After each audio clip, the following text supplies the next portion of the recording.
আসসালামু আলাইকুম। হোমিও অনুশীলন আয়োজিত ৪৮তম অনলাইন ক্লাসে সবাইকে স্বাগতম জানাচ্ছি। আজকের এই ৪৮তম হোমিও অনুশীলন আয়োজিত ক্লাসটি সরাসরি সম্প্রচারিত হচ্ছে আমাদের ফেসবুক প্রোফাইল হোমিও অনুশীলন থেকে। যারা এই মুহূর্তে আমাদের সঙ্গে যুক্ত আছেন তাদের প্রত্যেককেই শুভেচ্ছা ও অভিনন্দন জানাচ্ছি। আজকের এই ক্লাসের আলোচ্য বিষয় হিসেবে নির্ধারণ করা হয়েছে ব্যথার চিকিৎসায় হোমিওপ্যাথিক ব্যবস্থাপনা সম্পর্কে। আলোচনায় আছেন আমাদের সকলের সুপরিচিত শ্রদ্ধেয় doctor Laboni Amin ma'am, DHMS, BHMC, Dhaka. প্রভাষক Ashulia homeopathic medical college and hospital. এ পর্যায়ে আমি ম্যামকে বিনীতভাবে অনুরোধ করছি আজকের এই ক্লাসের আলোচনার বিষয় উপস্থাপন করার জন্য। ডাক্তার লাবণী আমিন ম্যাম, আপনি কি আমাকে শুনতে পাচ্ছেন? জি, আমি আপনাকে শুনতে পাচ্ছি। আপনি শুনতে পাচ্ছেন? জি ম্যাম, আপনাকে শুনতে পাচ্ছি।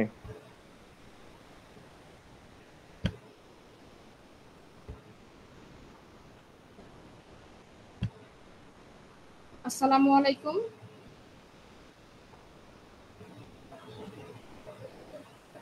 সবাইকে অনেক অনেক প্রীতি এবং শুভেচ্ছা জানিয়ে শুরু করছি Facebook live and lecture class.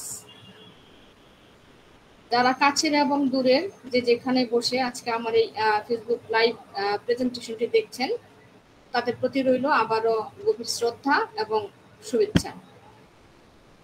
আমি doctor Laboni Amin, DHMS, BHMC, Dhaka, BSS honours, MSS economics under Dhaka university, lecturer Ashulia homeopathic medical college and হাসপাতাল। আমার আজকের আলোচ্য বিষয়টি হচ্ছে পেইন। ব্যথার রুগী নেই এমন চেম্বার কিন্তু খুবই বিরল। আজকে আমার এই প্রেজেন্টেশনটি যারা দেখছেন অর্থাৎ যারা লাইভে আছেন, আমি তাদেরকে উদ্দেশ্য করে বলছি, চেম্বারে ব্যথার রুগী নেই এমন একজন ডাক্তার কি আছেন যে বলতে পারবেন না যে আমার চেম্বারে কখনো ব্যথার রুগী আমি পাইনি? এটা খুবই বিরল। ব্যথা থাকবেই। ব্যথা ছাড়া কোনো রোগকে কিন্তু মানে গুরুত্বপূর্ণ হয় না, মানে গুরুত্ববহ করে না। তো যাই হোক, আসলে ব্যথা কি যদি আমি এটা জানতে চাই, যেহেতু আমার ফার্স্ট প্রেজেন্টেশনটি হচ্ছে পেইন নিয়ে আলোচনা। তো পেইন কি এটা জানতে গেলে আমি প্রথমেই বলবো যে ব্যথা হচ্ছে আসলে একটা অনুভূতি, একটা বাজে অনুভূতি। সেটা কি? সেটা বায়োকেমিক্যাল বা নিউরোলজিক্যাল বা প্যাথোলজিক্যাল, যে কোনো কারণেই সেটা ব্যথাটা হতে পারে। এবং এই ব্যথার কিন্তু বিভিন্ন ধরনের আছে, বিভিন্ন প্রকারের আছে। তো আজকে ইনশাল্লাহ আমি আলোচনা করব যে ব্যথা রোগী আমরা কিভাবে দেখব এবং কি কি ম্যানেজমেন্টের মাধ্যমে একজন রোগীকে আমরা সুস্থ করে তুলব ইনশাল্লাহ। তো আমি ফিরে যাচ্ছি আমার মূল আলোচনায়। টাইপস অফ পেইন অর্থাৎ ব্যথার প্রকারভেদ বা ব্যথাটাকে আসলে আমরা কিভাবে সংজ্ঞায়িত করতে পারি বা তুলে ধরতে পারি। টাইমিং, হ্যাঁ।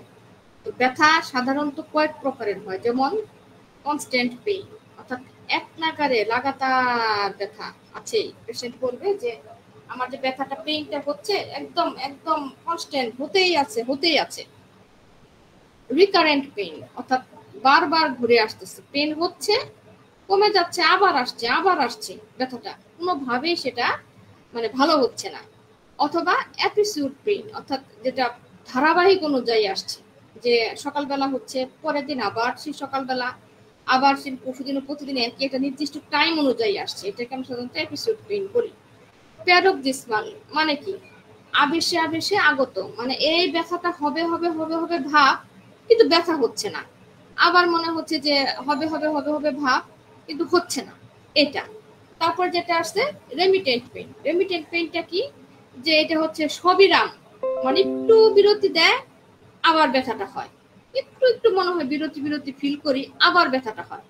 তাহলে এখানে হচ্ছে আমার ব্যথার পাঁচটা ধরন, যেটা আমি খুব সংক্ষিপ্তভাবে ব্যাখ্যা করলাম, কারণ আমার অনেকগুলি স্লাইড আছে যেগুলি খুব নির্দিষ্ট সময়ের ভিতরে শেষ করতে হবে। এবার আমি আসি ব্যথার কোয়ালিটি, অর্থাৎ ব্যথার যে একটা অনুভূতি, ব্যথার যে একটা ধরন, সেটা আমরা কি করে বুঝবো? স্বাভাবিক একটা পেশেন্ট যখন আমাদের চেম্বারে আসবে, সে কিন্তু বলবে যে আমি আমার ব্যথা লাগে, কোথায় ব্যথা লাগে, কেমন ব্যথা লাগে, কোথায় ব্যথা লাগলে সে তো হাত দিয়ে দেখাবে, হাঁটুতে লাগে, কোমরে লাগে, পায়ে লাগে, মাথায় লাগে, হোয়াট এভার, শরীরের যে কোনো একটা জায়গায় সে হয়তো পয়েন্ট করবে যে এই জায়গায় আমার ব্যথা লাগে। এখন যদি আপনি পেশেন্টকে বলেন যে আপনার ব্যথার ধরনটা কি, সে কিন্তু অনেক ক্ষেত্রে চুপ করে থাকবে, সে বুঝতে পারবে না যে ব্যথার ধরনটা আসলে বুঝতে পারছি না আপনি কি বুঝতে চাচ্ছেন। তাকে যদি আমরা একটুখানি বুঝায় বলি বা তাকে যদি একটু আমরা মানে লিডিং দেই, অনেকেই বলে যে হোমিওপ্যাথিতে নাকি লিডিং কোশ্চেন করা যায় না, কিন্তু আমি মনে করি যে যদি একটু লিডিং কোশ্চেন না করা হয় তাহলে আমাদের কেস টেকিংটা কখনোই সাকসেসফুল হয় না কিংবা পূর্ণাঙ্গ হয় না। যেমন আমি একটা কথা বলি, আমার ছোট্ট অভিজ্ঞতা থেকে আমি বলছি, আমি এ যাবত যতগুলি রোগীকে আমি জিজ্ঞাসা করেছিলাম যে আপনার ফ্যামিলিতে কারো কোনো বড় ধরনের অসুখ আছে, তারা প্রথমবারে বলে যে না। এখন এই যে না কথাটি বললো, এই না কথাটি শুনে যদি আমি ঠিকই যদি হিস্ট্রিতে লিখে ফেলি যে না তাদের ফ্যামিলিতে কারো কোনো সমস্যা নেই, তাহলে কিন্তু আমি বড় ধরনের একটা লক্ষণ কিন্তু হারিয়ে ফেললাম, যেটা আমার জন্য আমার একটা মেডিসিন নির্ধারণ করার জন্য ভেরি ভেরি ইম্পর্টেন্ট ছিল। আমি যদি এই ক্ষেত্রে পেশেন্টকে এভাবে বলি যে আচ্ছা আপনার বাবা বেঁচে আছে, না বাবা বেঁচে নয়, বাবা মারা গেছে, কি হয়ে মারা গেছে, ও আচ্ছা আচ্ছা ওনার তো স্ট্রোক হয়েছিল কিংবা হার্ট অ্যাটাক হয়েছিল কিংবা টিবি রোগ হয়েছিল, যেটাই হোক একটা লক্ষণ বললো। তাহলে এবার বলেন এই যে টিবি রোগ হয়েছিল এটা কি তার জন্য একটা ক্রনিক ডিজিজ না, এটা কি তার জন্য রোগ না? তখন কিন্তু পেশেন্ট এভাবে বলে যে ও আচ্ছা আচ্ছা আচ্ছা স্যার আপনি এটা বলেছিলেন, আমি তো বুঝতে পারিনি, কারণ আমি ভাবছিলাম যে আমি আসলে ব্যথা নিয়ে, এখন আমার বাবার কি ব্যথা ছিল কিনা সম্ভবত এই কোশ্চেনটা আমাকে করছেন, যার জন্য আমি বলেছি যে না তার কোনো দুটো লোক নেই। তাহলে এখানে কিন্তু আমাদের একটু লিডিং দিতে হয়। তাই এর জন্য ব্যথার ক্ষেত্রেও আমি আবার ফিরে যাচ্ছি, ব্যথার ক্ষেত্রেও কিন্তু এই লিডিংটা আমাদের দরকার, কারণ যখন আমি পেশেন্টকে জিজ্ঞাসা করবো অনুভূতি কেমন, ব্যথার অনুভূতি, সে বুঝতে পারবে না, সে বলবে কি যে আমি বুঝতে পারছি না ব্যথার অনুভূতি কি, হয়তো সে দুই একটা মানে অনুভূতির কথা বলবে, যেমন ধবধবানি ব্যথা করে। ম্যাক্সিমাম মানে 90% রোগীদের কাছে যখন বলেন তখন বলবেন কি ঘাই মারা ব্যথা করে, ধবধবানি ব্যথা করে, সুই দিয়ে মানে মনে হয় যে সুই দিয়ে কেউ যেন মানে কেচাচ্ছে। এই 4-5টা অনুভূতি ছাড়া কিন্তু বেশিরভাগ অনুভূতিগুলো কিন্তু তারা বলতে পারে না। এখানে যদি আমরা তাদেরকে একটু হেল্প করি তাহলে কিন্তু তারা ঠিকই বলতে পারে যে হ্যাঁ ব্যথার ধরনটা কেমন। এবার আমি আসি কোয়ালিটি অফ পেইন, অর্থাৎ ব্যথার যে একটা কোয়ালিটি আছে সেটা কি ধরনের হতে পারে। যেমন শার্প পেইন, এটা একটা পেইন। এখন শার্প পেইনটা কি? শার্প পেইনকে আমরা অনেক ভাগে ভাগ করতে পারি। যেমন কাটিং পেইন, কাটিংটা কি? এ নাইফ দ্যাট স্লাইস, অর্থাৎ একটা নাইফ দিয়ে যদি ছুরি দিয়ে যদি ছোট্ট স্লাইস করা হয়, আপনি একটু চোখ বন্ধ করে একটু ফিল করেন যে আপনার দেহটাকে একটা মানে শার্প ছুরি দিয়ে স্লাইস করা হচ্ছে, এটাকে বলা হলো কাটিং পেইন। আর যদি দেখা যাচ্ছে যে স্ট্যাবিং পেইন কি? এ নাইফ প্লাগিং ইন, অর্থাৎ ছুরিটাকে আপনাকে যে প্লাগ করছে, স্টেপ করছে, মানে একদম বিদ্ধ করে দিচ্ছে বুকে। একটু খেয়াল করেন, আমরা যদি একটুখানি আমাদের অনুভূতিগুলোকে ফিল করার চেষ্টা করি তাহলে কিন্তু আমরা ব্যথার ধরনগুলো জানতে পারি, এবং এই ধরনগুলো থেকেও কিন্তু আমরা মেডিসিন নির্ণয় করতে পারি যে কোনটা কি ধরনের ব্যথা থেকে কি কি ধরনের মেডিসিন আমাদের আসে। তারপর দেখেন পিঞ্চিং পেইন, অর্থাৎ স্লাইডার নাইফ গোজ ডিপলি, দেখা যাচ্ছে যে একদম নাইফ দিয়ে কাটছে কিন্তু একদম ডিপলি, তার কাটাটা হচ্ছে ডিপলি, একটা হচ্ছে হালকা স্লাইস করে, ডিপলি স্লাইস করা। স্টিচিং, মনে হচ্ছে যে নিডল সুই দিয়ে সেলাই করলে যেরকম একটা ব্যথার অনুভূতি, পেশেন্ট বলছে আমি ঠিক সেই ব্যথার একটা অনুভূতি আমি পাচ্ছি। প্রিকলিং মানে লাইক এ পিন, অর্থাৎ পিন দিয়ে যেরকম একটা খুঁচা দিলে বা আঘাত করলে যে একটা ব্যথা, তারা এই ক্ষেত্রে সাধারণত আমরা প্রিকলিং পেইনটা ব্যবহার করে থাকি। স্প্লিন্টার লাইক, হ্যাঁ, স্ট্যাবিং অর্থাৎ লাইক এ বি, যেটা মনে হচ্ছে যে মৌমাছি কামড়ালে, একটা মৌমাছি কামড় দিলে যে একটা হুল ফুটানো কামড়ের যে একটা অনুভূতি, সেই অনুভূতি কিন্তু পেশেন্ট এখানে ফিল করে। তারপরে আছে রেডিয়েটিং পেইন। রেডিয়েটিং পেইনটা কি? রেডিয়েটিং পেইনটাকে আবার আমরা 3 ভাগে এটা ফিল করতে পারি। এক হচ্ছে শুটিং পেইন, মনে হচ্ছে যে র্যাপিড এন্ড ফেয়ারলি ফার, অর্থাৎ একটা শুটার যদি খুব র্যাপিডলি এবং একটু দূর থেকে যদি গুলি শুট করে তাহলে যে একটা পেইন অনুভূত হয়, পেশেন্ট সেই পেইনটা অনুভব করে। আবার হচ্ছে ডার্টিং পেইন, অর্থাৎ শার্পার এন্ড শুটার ডিস্টেন্স, দেখা যাচ্ছে যে একদম প্রথমটা হচ্ছে যে শুটার গুলি বিদ্ধ করছে কিন্তু সেই গুলিটা কি তীক্ষ্ণ নাকি মোটা সেটা কিন্তু না। আর দ্বিতীয় পেইন যেটা ডার্টিং পেইন, সেটা হচ্ছে যে একদম শার্প কোনো বন্দুক দিয়ে, সরি গুলি দিয়ে বা শার্প কোনো কিছু দিয়ে একটু ডিস্টেন্স থেকে যদি একটা গুলিবিদ্ধ করা হয় তাহলে যে পেইনটা অনুভব করা হয়, অর্থাৎ ভোঁতা পেইনের একটা অনুভূতি এবং শার্প কোনো কিছু ডিপ চলে যাওয়ার একটা অনুভূতি, এই অনুভূতিটা সে ফিল করে। দেখেন আমাদের অনুভূতিগুলো এটাও কিন্তু এক প্রকার মাইন্ড, এই পেইনটা কিন্তু পুরাটাই মাইন্ড। এই অনুভূতিটা কত গভীরে আমরা কিন্তু কখনো কিন্তু এভাবে চিন্তাই করি নাই যে একটা শুট করলো সেটা কি আমাকে যে লাগলো এটা কি মোটা কোনো গুলি দিয়ে লাগাইলো নাকি চিকন কোনো কিছু দিয়ে লাগলো, এরকম একটা ফিলিংস কিন্তু মানে পেশেন্টদের মধ্যে কিন্তু আমাদেরকে তুলে ধরতে হবে যে আপনার ফিলিংসটা কেমন পেইনের। লেন্সেটিং পেইন অর্থাৎ shooting and deeper pinching pain, shooting with a deeper pinching pain, prickling pain মনে হচ্ছে যে একদম মানে যে সুই ফুটানোর মতো একটা প্রিকলিং পেইন, এই পেইনটা সে অনুভব করছে। সরি, তারপরে আমি আসি শোর পেইন। শোর পেইনটা কি, মনে হচ্ছে একটু ক্ষত হয়ে গেছে, সে ব্যথা পাচ্ছে কিন্তু ব্যথার ধরনটাকে মনে হচ্ছে কি কেমন একটু ক্ষত ক্ষতর মতো। এটা থাকতে পারে একই, মানে একদম অবিরাম একই পেইন, চিনি চিনি চিনি চিনি একটা ব্যথা। পেশেন্ট বলবে যে আমার যখন একটা ব্যথা হচ্ছে মনে হচ্ছে কেমন জানি একদম একদম অবিরাম হতেই আছে, চিনি চিনি চিনি একটা পেইন। তারপর আছে ব্রুইস্ট পেইন অর্থাৎ নীল নীল, ব্রুইস্ট মানে কি থেতালো ব্যথা, মনে হয় যে কিছু দিয়ে একদম চাকটায় বাড়ি দিলে যেরকম থেতলে যায়, এই থেতলানো একটা ব্যথা পেশেন্ট অনুভব করছে। তারপর যেটা আছে ডাল অ্যাকিং অর্থাৎ হালকা হালকা হালকা হালকা একটা ডাল পেইন, মনে হয় মৃদু মৃদু একটা পেইন সে অনুভব করছে, এটা নাম হচ্ছে শোর পেইন। তারপরে যেটা আছে রেডিয়েটিং পেইন। রেডিয়েটিং পেইনটাকে আমরা কিভাবে বুঝবো, এখানেও বেশ কিছু ভাগ আছে, যেমন শুটিং, হ্যাঁ ও সরি আমি তো আবার পুরাটা চলে গেছি। অ্যাকিং পেইন, অ্যাকিং পেইনটা আমি কিভাবে বুঝবো, এটা হচ্ছে যে ডাল অ্যাকিং। ডাল অ্যাকিংটা কি, হ্যাঁ ওভার ইউজড মাসেলস, যারা একদম মানে মাসেলস যারা এই যে জিম করে কিংবা যারা দিনমজুর দৈনিক কাজ কাজ কাজ কাজকর্ম করে, যারা অতিরিক্ত পরিমাণের ওভার ইউজ করা হয় এই মাসেলসটা, এই মাসেল ওভার ইউজ করার ফলে দেখা যাচ্ছে তাদের একটা পেইন, ডাল একটা এচিক একটা পেইন তাদের মধ্যে একটা ফিল হয়।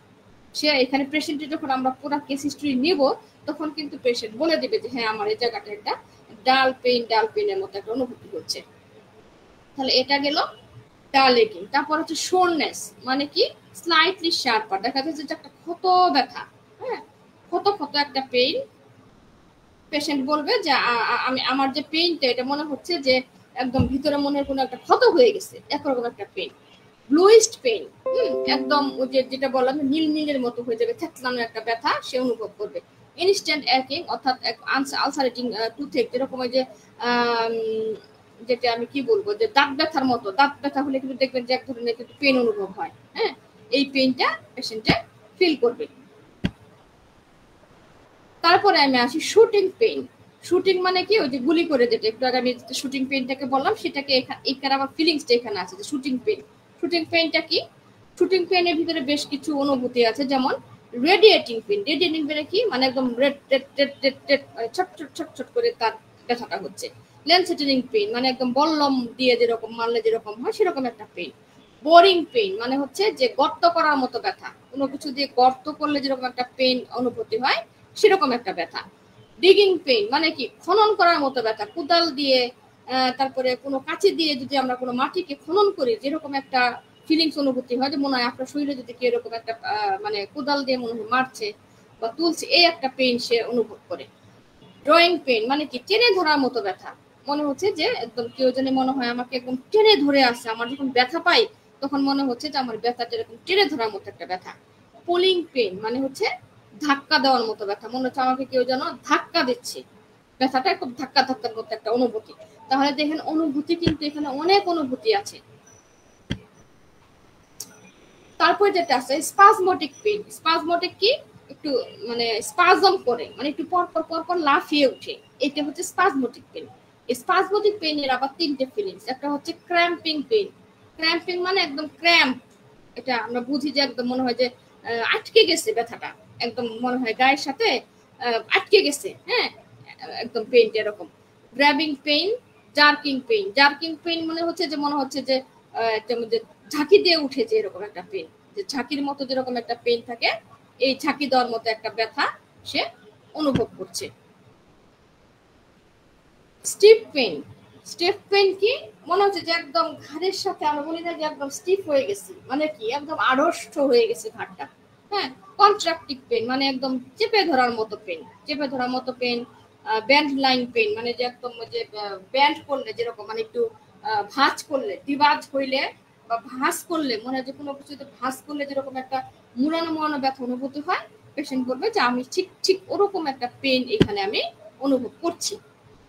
প্রেসিং পেইন, প্রেসিং পেইনের অনুভূতিগুলি কেমন? প্রেসিং পেইন অনুভূতিগুলি হচ্ছে কম্পার্সিভ, মানে হচ্ছে যে একদম মানে কি বলবো এটাকে, যে চাপ দিয়ে ধরলে ছেড়ে দিলে, চাপ দিয়ে ধরলে স্ক্রাচিং যেটাকে আমরা বলি, ছেড়ে দিলে যেমনটা পেইন এরকম। হ্যাঁ, ক্রাচিং পেইন, স্কুইজিং মানে মুচড়ানো ব্যথা। কিছু কিছু পেইন আছে যেগুলো আসলে মানে বাংলা রূপান্তর করাটাও একটু টাফ। এরগুলো আসলে কিছু বিষয় আছে যেগুলো আসলে অনুভূতির বিষয়, যে কি ধরনের পেইন হইতে। স্কুইজিং মানে হচ্ছে যে মুচড়ানো একটা পেইন, মনে হচ্ছে যে কাপড় মুচড়াইলে, দড়ি মুচড়াইলে যে একটা পেইন, সেই পেইন মনে হয় অনুভূতি হচ্ছে, এটা পেশেন্ট বলবে। চেঞ্জেবল পেইন অর্থাৎ পরিবর্তনশীল ব্যথা। ব্যথা এখানে সকালে এক জায়গায়, বিকালে এক জায়গায়, দুপুরে এক জায়গায়, কখনো রেডিয়েটিং, কখনো পালসেটিং, কখনো দপদপানো, আমি বুঝি না ব্যথা কেমন। পেশেন্টের মুখে এই কথাটা শোনা যায়। এই যে চেঞ্জিং পেন, এই চেঞ্জিং পেনের ভিতরে কিন্তু আমরা বেশ কিছু ফিল, আমরা অনুভূতি কিন্তু আমরা ফিল করতে পারি। যেমন হচ্ছে ওয়ান্ডারিং পেন। ওয়ান্ডারিংটা কি? ওয়ান্ডারিং হচ্ছে যে চতুর্দিকে ঘুরে ঘুরে বেড়াচ্ছে, ব্যথা যে কোথায় আমি নিজেও বুঝতে পারতেছি না। হেয়ার এন্ড দেয়ার, শরীরে যে কোনো জায়গায় আমার ব্যথাটা ঘুরে ঘুরে বেড়াচ্ছে। শিফটিং, শিফটিং কি? শিফটিংটা হচ্ছে যে এক জায়গা থেকে আরেক জায়গা, কখনো বাম পাশে যদি করে, কখনো হয় ডান পাশে, কখনো উপরের হাঁটুতে করলে, কখনো হয় নিচের হাঁটুতে, কখনো বাম পাশের গোড়ালিতে করলে, কখনো করে ডান পাশে গোড়ালিতে, মানে শিফট করে। আর ওয়ান্ডারিং হচ্ছে যে কোনো জায়গায়, এই কোমরে, এই পিঠে, এই ঘাড়ে, এই পায়ে, এই গোড়ালিতে, এই মাথায়, এই পেটে, মানে এই আছে একটা আর কি মানে পজিশন। তারপরে যেটা হচ্ছে ইরাকটিক, ইরাকটিকের হচ্ছে আবার দুই ধরনের ফিলিংস। একটা হচ্ছে থ্রবিং পেইন, মানে যে থপ থপ থপ থপ থপ থপ থ্রবিং, এটা পেইন। আর পালসেটিভ পেইন আমরা জানি যে পালস যেরকম দপ দপ দপ দপ দপ দপ দপ দপ একটা পেইন থাকে, এই পেইন। তাহলে এটা হচ্ছে আমাদের চেঞ্জেবল পেইন। হ্যাঁ, আরেক আরেক ধরনের পেইন আছে যেটাকে আমরা ল্যাম্প পেইন বলি। ল্যাম্প পেইনটা কি? এটা হচ্ছে মানে এটা কি বলবো আসলে, এক ধরনের খোঁড়া বা অলস বা অসর পেইন। হ্যাঁ, এটা বিভিন্ন কারণে হতে পারে। বা এটা অনুভূতিটা কেমন? যেমন হচ্ছে যে যদি কখনো কোনো কিছু ডিসলোকেটেড হয়ে যায়, যে কোনো একটা জায়গাতে আছে, ধরেন মানে পেশেন্ট এসে আপনাকে বললো যে আমার হাড় তো যে জায়গাতে ছিল সেই জায়গা থেকে একটু মানে সরে গেছে, এটা হচ্ছে ডিসলোকেটেড, যে লোকেশনের জায়গা থেকে সরে গেল, কিংবা ভেঙে গেল, ভেঙে গেল একটা ব্যথা। সে বললো যে হাত ভেঙে গেলে যেরকম একটা ব্যথা, আমি সেরকম একটা ব্যথা আমি অনুভব করি। হ্যাঁ, অনুভব করছি। স্প্রিন্টার মানে ওই যে স্টেপলার স্পিনের মতো। এবং প্যারালাইটিক পেইন, যেটা হচ্ছে অবশ, প্যারালাইসিস হয়ে গেলে যেরকম অসাড়, অবশ, বোঝা যায় না যে তার পেইনটা কতটুকু লাগছে, বা একটা অস্থির পেইন আর কি, এটাকে সাধারণত প্যারালাইটিক পেইন বলে। আরেকটা আছে বার্নিং পেইন। হ্যাঁ, বার্নিংটাও কিন্তু এক ধরনের পেইন। আমরা যদি বিভিন্ন রেপার্টরি সার্চ করি, ওখানে যদি শুধুমাত্র বার্নিং লিখেন আসবে না, বার্নিং এর সাথে পেইন অথবা পেইন বার্নিং, তাহলে কিন্তু আমরা দেখি এই বার্নিং পেইনকে কিন্তু আবার দুইটা ভাগে আমরা ফিলিংস ভাগ করতে পারি। একটা হচ্ছে যেটা কোল্ড নিডলস, মানে যেটা হচ্ছে যে ঠান্ডা দিলে দেখবেন আপনার গায়ে, একই হাতে যদি আপনি বরফ দেন বা ঠান্ডা কোনো কিছু লাগান, তাহলে কিন্তু এক ধরনের ফিলিংস অনুভূতি হবে। এবং আরেক পাশে যদি একটু গরম কোনো কিছু লাগানো হয়, হট কিছু লাগানো হয়, সে কিন্তু অনুভূতি করবে যে এটা একটা গরম ফিলিংস, মানে একটা বার্নিং, জ্বালা পোড়া। তাহলে এখানে কিন্তু দুইটা, একটা হচ্ছে কোল্ড নিড, আর একটা হচ্ছে হট নিডলস, মানে যেটা হচ্ছে যে গরমের একটা অনুভূতি, ঠান্ডার একটা অনুভূতি। এই গেল আমার বার্নিং পেইন। এবং আদার পেইন হিসেবে যেগুলো, এছাড়াও যে আরো বেশ কিছু পেইন আছে যেগুলি হয়তো বা ধরুন আসলে আমরা বুঝতে পারছি না বা জানতে পারছি না, যেগুলো হলো প্রিক্লিক পেইন।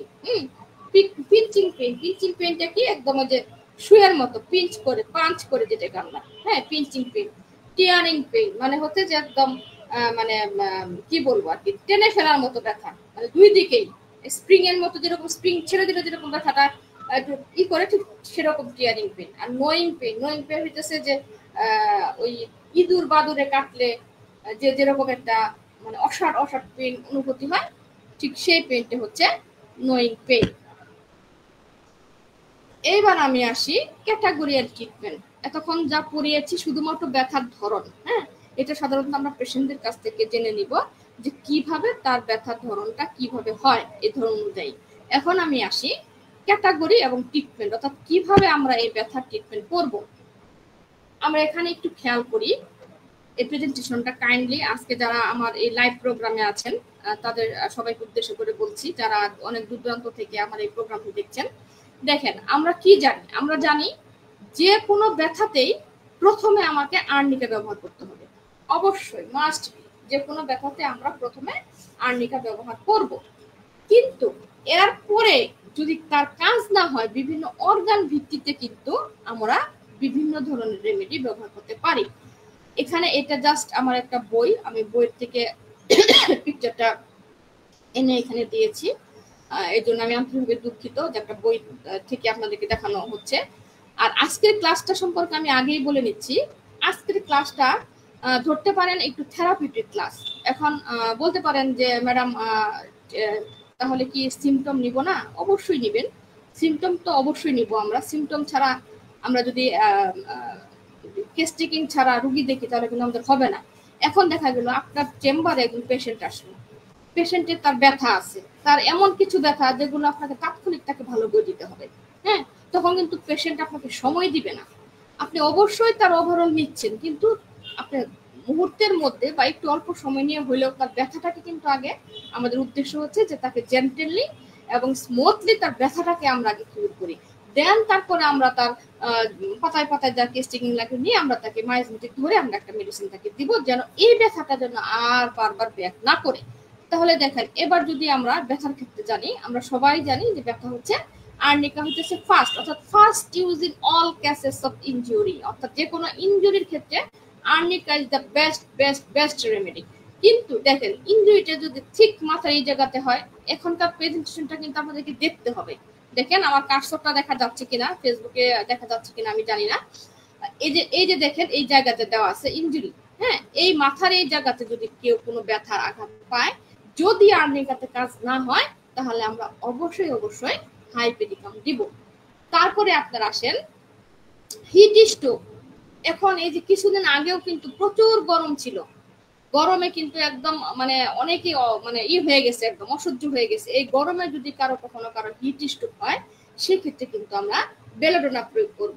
তারপরে আপনি আসেন এই যে দেখেন ঠিক চোখ, এই চোখে যদি কখনো কারো ব্যথা হয় এবং ব্যথার চোখের চতুর্দিকে যদি কারো ব্লুজ কালার হয়ে যায়, একদম মানে নীলাভ একটি কালার হয়ে যায়, তাহলে কিন্তু আমরা সিমফাইটন দিব। এবং দেখেন এখানে কিন্তু আবার লিডামও আছে। হ্যাঁ, যদি চোখ মানে যদি ব্ল্যাক কালার হয়ে যায়, চোখের চারিদিকে যদি ব্ল্যাক কালার হয়, তাহলে আমরা লিডাম দিব। এবং লিডামের আরেকটা বৈশিষ্ট্য আছে, সেটা হচ্ছে ঠান্ডা পানিতে লিডাম উপশম। হ্যাঁ, ঠান্ডা পানি দিলে সেই পেশেন্ট বেটার ফিল করবে। আর যদি নীল হয়ে যায় চোখের চারিদিকে, চোখে ব্যথা পাইছে, চোখের চারিদিকে নীল হয়ে গেছে, তাহলে আমরা ব্লোজ হয়ে গেছে, তাহলে আমরা সিমফাইটন দিব। এইবার আসেন চোখের নিচে এই যে হাত দেখেন, এই যে জয়েন্টে ইনফ্লামেশন, তার এই জয়েন্টের জায়গাটাতে তার পেইন ইনফ্লামেশন হয়েছে, ব্যথা, ব্রায়োনিয়াটা কেন? কারণ ব্রায়োনিয়ার প্রধান লক্ষণ আমরা জানি যে এটা নড়াচড়া করলে ব্যথা পারে, যদি সে চুপচাপ থাকে তাহলে সে আরাম পায়। এখন এই জায়গাতে যদি কারো ইনফ্লামেশন হয়, তাহলে কিন্তু পেশেন্ট যখন হাত দিয়ে এভাবে নড়াচড়া করবে হাতটা, তাহলে কিন্তু সে পেইন অনুভব করবে। হ্যাঁ, এবং পেইন অনুভব করার জন্য কিন্তু সে হাত নড়াচড়া করতে চাইবে না, এক প্রকার হাতটাকে স্থির রাখবে, যার জন্য কিন্তু এই ব্রায়োনিয়াটা এই জায়গাতে খুব ভালো কাজ করবে। তারপর আপনি দেখেন এখানে এই যে হাতের ঠিক এই জায়গাটাতে বেলি স্পার, হ্যাঁ, অ্যাবডোমিনাল পেইন, যেটা অ্যাবডোমিনাল মানে এই যে কোষগুলোতে হাতের যে মাংসপেশি যে জায়গাটা আছে এই জায়গাটা, এবং শুধু এই বেলি স্পার কিন্তু এখানে না, এই পেটে ব্যথা পেলেও কিন্তু এই যে পেটের এই জায়গাটাতে হলেও কিন্তু আমরা বেলি স্পার ব্যবহার করি। এই বেলি স্পার এই জায়গাটাতে কারো ইনজুরি হলো এবং সেটা কি হাতের পেশিটাতে, তাহলে কিন্তু আমরা তাকে বেলি স্পার মেডিসিনটি দিব। এরপর একটু নিচে আসি, ঠিক এই জায়গাটাতে ইনজুরি, মানে হাতের কোনোয়ের একটু নিচে, হ্যাঁ, এই জায়গাটা সে ব্যথা পাইলো, তাহলে আমরা হাইপোরিকাম দিব, যেটাকে আমরা নার্ভ ইনজুরি বলি। নার্ভ ইনজুরি অবশ্যই এখানে তার নার্ভ ইনজুরির ক্ষেত্রে হাইপোরিকাম রেমেডি দেওয়া হবে। অবশ্যই লক্ষণ তো মিলতে হবে, লক্ষণ ছাড়া কিন্তু না, এটা জাস্ট কোথায় কোন ব্যথাটা পেলে কোন মেডিসিনটা ভালো কাজ করে তার উপরেই কিন্তু এটা লেখা, এবং এটা কিন্তু আমার কথা না যে আমি বললাম আর হয়ে গেল, তা কিন্তু না। এটা কিন্তু একজন বিখ্যাত আর্টস হরোস্কোপ এমডি, তার বই থেকে কিন্তু আজকের এই প্রেজেন্টেশনটা আমার তৈরি। হ্যাঁ, যাদের নাই তারা অবশ্যই বইটা কিনে নেবেন। তারপরে দেখেন এখানে আমার আছে রুঠা। আমরা জানি যে রিস্টে যদি কারো কোনো ব্যথা হয়, রিস্টে যদি গ্যাংলিয়ন হয়, তাহলে কিন্তু রুঠা চমৎকার একটা রেমেডি। যত কিছু ভাবেই বলি না কেন, এই রুঠা যে রিস্টে ব্যবহার করা হয়, এবং গ্যাংলিয়নের ক্ষেত্রে, কোনো টিউমারের ক্ষেত্রে, অনেক পেশেন্টেরা এসে বলে যে কাপড় কাচার ক্ষেত্রে কাপড় যখন কাঁচা হয় বা ই করা হয় তখন তার এই রিস্টে ব্যথা হয়। এই রিস্টে যদি কোনো ব্যথা এবং কোনো ধরনের আঘাতপ্রাপ্ত সে হয়, এবং সেখান থেকে যদি কোনো ধরনের গ্যাংলিয়ন বা সিস্ট তৈরি হয়, তাহলে কিন্তু রুঠা চমৎকার একটা রেমেডি। তাহলে এটা হচ্ছে রিস্ট পেইনের ক্ষেত্রে আমরা রুঠা ব্যবহার করব। তারপরে দেখেন একটু নিচে নামি, আমি এক পাশ থেকে ঘুরে আসতেছি, তারপর আবার ওই পাশে যাবো। রিস্ট, এই যে আঙ্গুলের মাথায় দেখেন নখের আঙ্গুলের মাথায়, যেটা টিপ অফ দ্য ফিঙ্গার আমরা বলি, এই জায়গায় কিন্তু হাইপেরিকাম খুব ভালো কাজ করে। ব্যথা পেলো নখের মধ্যে, অনেক সময় দেখা যায় যে কেউ পিন লাগাইতে গেলে, তারকাতা লাগাইতে গেলে, বা দরজা লাগাইতে গেলে, জানলা গুলো লাগাইতে টস করে এসে নখের মধ্যে সে ব্যথা পেয়ে গেল। এটা কিন্তু হাইপেরিকাম চমৎকার একটা রেমেডি। হাইপেরিকাম, আঙ্গুলের মাথায় ব্যথা পেলে হাইপেরিকাম। তারপরে যেটা আছে লিডাম। লিডামটা কি? লিডামটা হচ্ছে যে কোনো মানে কোনো ইনসেক্ট যদি কামড়ায়, যেটা ই হয়, যেমন আমরা কিন্তু পোকা কামড়াইলো বা মশা কামড়াইলো কিন্তু আমরা লিডাম দিই। অনেক পেশেন্ট আছে, অনেক বাচ্চারা আছে যাদের একটু মশাই কামড়াইলে ফুলে ফুলে যায় শরীরে। আমার চেম্বারেও আসে এই যে মারা কমপ্লেন নিয়ে আসে যে আমার বাচ্চাটার যখন এই মশাই কামড়ায় এই জায়গাটা ফুলে ফুলে যায়, লাল হয়ে যায়, এবং সেখান থেকে মানে ইয়ের মতো হয়ে যায়, স্কিনের এক ধরনের রোগের মতো হয়ে যায়। এই ধরনের কিন্তু এটার ক্ষেত্রেও কিন্তু লিডাম খুব ভালো একটা রেমেডি, অর্থাৎ কোনো পোকামাকড় কামড়ালে। তারপর দেখেন আমি আর নিচের দিকে যাই, এই যে অ্যাপিস, যদি কোনো মৌমাছি কামড়ায়, হ্যাঁ, যদি কোনো মৌমাছি যদি কামড়ায় তাহলে কিন্তু সেক্ষেত্রে অ্যাপিস। আর যদি কামড়ানোর পরে যদি হুলটা দিয়ে রাখে তাহলে কিন্তু আর্নিকা। আমি কিছুদিন আগে আমি যখন আর্নিকা এবং আর্সেনিকাম এলবামের একটা মেডিসিন আলোচনা করেছিলাম, তখন কিন্তু সেখানে বলা ছিল যে যদি হুল ফুটিয়ে যদি রয়ে যায় ভিতরে, তাহলে কিন্তু আর্নিকা দিলে খুব ভালো কাজ করে। কিন্তু হুল ভিতরে নাই, দেখা যাচ্ছে যে সে জাস্ট মানে কামড় দিয়েছে, তাহলে কিন্তু আমরা এই অ্যাপেসমেন্টটা কিন্তু ব্যবহার করব। এরপর আমি এই পাশে আসি, ইগনেশিয়া, ইমোশন শক। শুধু কি দৈহিক ব্যথা দিয়ে ভাবলেই হবে? ইমোশন শক, অনেকে দেখা যাচ্ছে যে মনের ভিতরে শক্ত কোনো ব্যথা, এমন ব্যথা, এমন কষ্ট, চাপা কষ্ট, যে সেটা হচ্ছে সে প্রকাশ করতে পারছে না। এই আঘাতের কারণে সে আস্তে আস্তে নিস্তেজ হয়ে যাচ্ছে, বা তার কাজকর্ম, তার ভালো লাগা, তার মন্দ লাগা, ঘুম, অনেক কিছুতে সে মানে ডিস্ট্রাক্ট ফিল করছে, শুধুমাত্র তার মেন্টালিটি শকের ক্ষেত্রে। সেই ক্ষেত্রে কিন্তু আমরা ইগনেশিয়া ব্যবহার করবো, কারণ আমরা জানি ইগনেশিয়া মাইন্ড পেইনের জন্য কিন্তু খুব ভালো একটা রেমেডি। তারপর আপনি দেখেন, এই যে দেখেন হাত কোথাও ফ্র্যাকচার হয়ে গেল, ব্যথা পাইছে, হাড় গুলাকে ফ্র্যাকচার হয়ে গেছে একদম, এই ক্ষেত্রে কিন্তু সিমফাইটম, তবে অবশ্যই আগে আমাদের আর্নিকা অথবা লিডাম দিতে হবে। হ্যাঁ, ফ্র্যাকচার হয়ে গেছে, আর্নিকা এবং লিডামের কথা চিন্তা করব, তারপরে কিন্তু আমরা সিমফাইটম মেডিসিনটা দিব, কারণ সিমফাইটমটা কিন্তু এই মানে ফ্র্যাকচারের ক্ষেত্রে কিন্তু খুব ভালো একটা রেমেডি। তারপরে এখানে দেখেন ক্যালেন্ডুলা। ক্যালেন্ডুলাও কিন্তু খুব চমৎকার একটা রেমেডি। ক্যালেন্ডুলাটা কখন দিব? কোথাও কেটে গেছে, বা একটু ক্ষতিগ্রস্ত হয়েছে, বা একটু আঁচড় লাগছে, এই ক্ষেত্রে কিন্তু ক্যালেন্ডুলাটা খুব ভালো একটা রেমেডি। যেখানেই হোক, বাহ্যিক প্রয়োগের ক্ষেত্রে আমরা ক্যালেন্ডুলাটা যদি বাহ্যিক প্রয়োগ করি তাহলে কিন্তু রোগী খুব দ্রুত আরোগ্য লাভ করে। এরপর আছে লিডাম। লিডামটা কি? বার্নিং, মানে জ্বালা পোড়া করতেছে, সরি এটা কি লিখছে, ব্রুইশিং, সরি, লিডামটা হচ্ছে ব্রুইশিং, মানে নীল হয়ে গেছে। হ্যাঁ, নীলাভ পেইন ব্যথা পেয়েছে, কিন্তু সেই জায়গার নীলের মতো হয়ে আছে, বিশেষ করে এই জায়গাগুলাতে, মানে মাসেলস গুলাতে, মাংসপেশিতে, তাহলে কিন্তু লিডামটা খুব ভালো কাজ করে। আরেকটি আছে যেটা হচ্ছে রাস্টক্সটা কোথায়?